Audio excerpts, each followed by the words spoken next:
There's a prison in Norway that no one would have ever imagined to exist. Over there, convicted murderers and rapists walk freely across an island with no fences and no barred cells.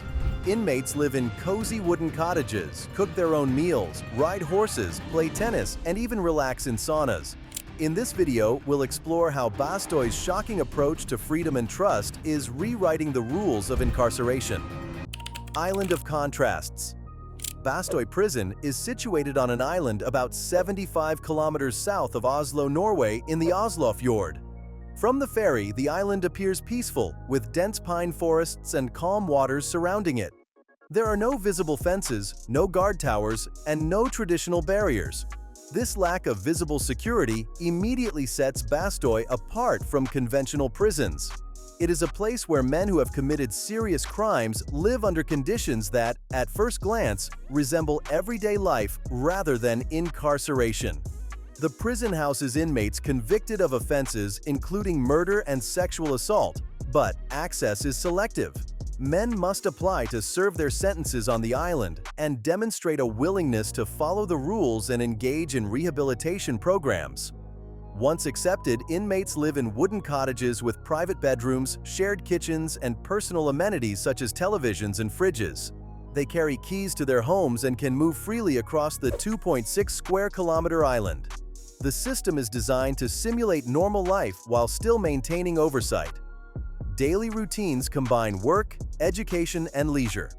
Inmates maintain the island, work on the farm, care for animals, or manage maintenance projects. Recreational opportunities include fishing, horseback riding, skiing, and tennis. The environment is intentionally structured to encourage personal responsibility and self-discipline. Guards do not wear uniforms and interact casually with inmates, emphasizing guidance and supervision through relationships rather than control by fear. Bastøy's approach contrasts sharply with traditional punitive systems. The absence of walls and the reliance on trust create a unique balance between freedom and accountability. This design aims to prepare inmates for eventual reintegration into society, reducing the likelihood of reoffending. Despite its calm appearance, the island is a controlled experiment. Every choice inmates make carries consequences, and breaches of trust can result in transfer to higher security facilities. Bastøy challenges the conventional notion of what a prison should be, and the results are quietly compelling. Day in the life. Daily life at Bastøy Prison is structured around routines that combine work, education, and personal responsibility. Inmates begin their day early, often helping with farm tasks such as milking cows, tending vegetable gardens, or feeding animals. These activities are not only practical, but also form part of the prison's philosophy. Engaging in productive labor helps develop discipline, a sense of purpose, and skills that can be applied after release. Inmates also manage domestic responsibilities. In shared kitchens, they prepare meals for themselves and their fellow prisoners.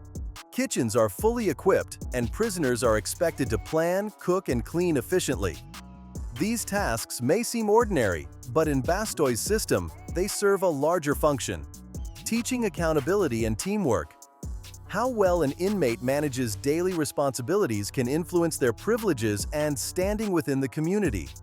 Leisure and education are integrated throughout the day. Workshops operate alongside a library, and inmates can attend classes or pursue hobbies. Tennis courts, horseback riding, and outdoor trails provide opportunities for physical activity. Music, in the form of bands or practice sessions, is encouraged as a creative outlet. Every activity is voluntary, but engagement is closely tied to the prison's goal of rehabilitation.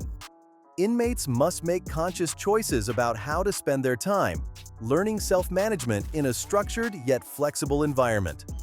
Unlike conventional prisons, Bastøy does not dictate each hour of the day. Inmates are given autonomy, but freedom carries consequences. Poor decisions, neglect of duties, or breaches of trust can result in transfers to higher security facilities. This system places responsibility directly on the individual, simulating life outside prison walls while maintaining oversight. By combining work, education, and personal accountability, Bastoy creates an environment that emphasizes preparation for reintegration rather than mere containment. Each day is a small test of independence, and the choices inmates make define not only their time on the island, but also their potential to succeed once they leave. The Guardians of Trust. Bastoy Prison operates with a security system that differs fundamentally from conventional prisons. Guards do not wear uniforms, carry weapons, or rely on intimidation to maintain order. Instead, the facility emphasizes a strategy known as dynamic security, where the relationship between staff and inmates forms the foundation of control and safety. At night, only 5 guards remain on the island, responsible for monitoring more than 100 men. Their role is not to enforce rules through force, but to observe, guide, and intervene when necessary. They eat, work, and interact with inmates throughout the day, building trust and establishing clear expectations. Communication is central. Guards negotiate, listen, and provide guidance, creating an environment where inmates understand that respect and cooperation are required to maintain their privileges. Trust is essential, but it carries consequences. Inmates who violate the rules or breach the trust of staff face serious penalties, typically transferred to higher security facilities where autonomy is limited. This system ensures that freedom on the island is meaningful but conditional. In essence, every choice has implications, and inmates learn that maintaining relationships with staff is as important as following written rules. The dynamic security model also encourages responsibility among inmates themselves. Conflicts, disagreements, and shared tasks are resolved within the community when possible, reducing the need for constant supervision. Guards intervene strategically, focusing on prevention rather than punishment. This approach reflects the prison's broader philosophy, preparing inmates for life outside the facility by simulating real-world responsibilities in a controlled environment. Shadows of the past. Bastoy Island's current calm contrasts sharply with its past. Before the prison existed, the island housed Bastoy Boys' Home, a reformatory for young offenders. In 1915, a group of boys rioted, armed with stones and farming tools. They set fire to buildings and cut communication lines, resisting the strict and often brutal discipline of the institution. The response was swift and overwhelming. Military forces, including troops, ships, and even submarines, were deployed to regain control. Several boys escaped temporarily, but most were recaptured. The event exposed the extreme conditions of the reformatory, highlighting the tension between authority and the treatment of young offenders. The uprising remained a defining moment in the island's history. Over the decades, the facility continued to operate under harsh methods until the government assumed full control in the mid-20th century and eventually closed the reformatory in 1970. The lessons of this history informed the creation of Bastoy Prison in 1982, which adopted a radically different philosophy. The focus shifted from punishment and control to trust, responsibility, and rehabilitation. Today, the cottages, paths, and barns serve a very different purpose. They are spaces where inmates learn skills, manage daily tasks, and interact under minimal supervision. Yet the history of rebellion and unrest remains part of the island's identity. It underscores the risks involved in granting freedom within a prison environment and the careful balance required to maintain order without reverting to coercion. Radical success. Bastoy Prison produces outcomes that challenge conventional ideas about incarceration. Its recidivism rate is approximately 16%, significantly lower than the European average of around 70%. This difference highlights the effectiveness of the prison's rehabilitative approach, which focuses on responsibility, trust, and skill development rather than punishment alone. The facility operates with relative cost efficiency. Inmates contribute to daily operations through farm work, maintenance, and other tasks, creating a largely self-sufficient environment. Combined with a minimal staff presence and low security measures, the model reduces operational costs while maintaining order and safety.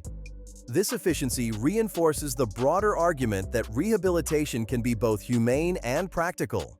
Inmates leave Bastoy with more than freedom. They acquire skills, experience self-management, and develop habits that support reintegration into society. daily routines, work responsibilities, and social interaction are designed to prepare men for life beyond the prison walls. These measures directly address the factors that typically contribute to repeat offenses. Can a system that treats prisoners as capable, responsible individuals reduce crime more effectively than one built on fear and confinement? The prison's results suggest that the answer may be yes. By combining trust, responsibility, and structured freedom, Bastoy demonstrates a model of justice that prioritizes rehabilitation while maintaining safety, offering insight into how prisons might operate differently around the world.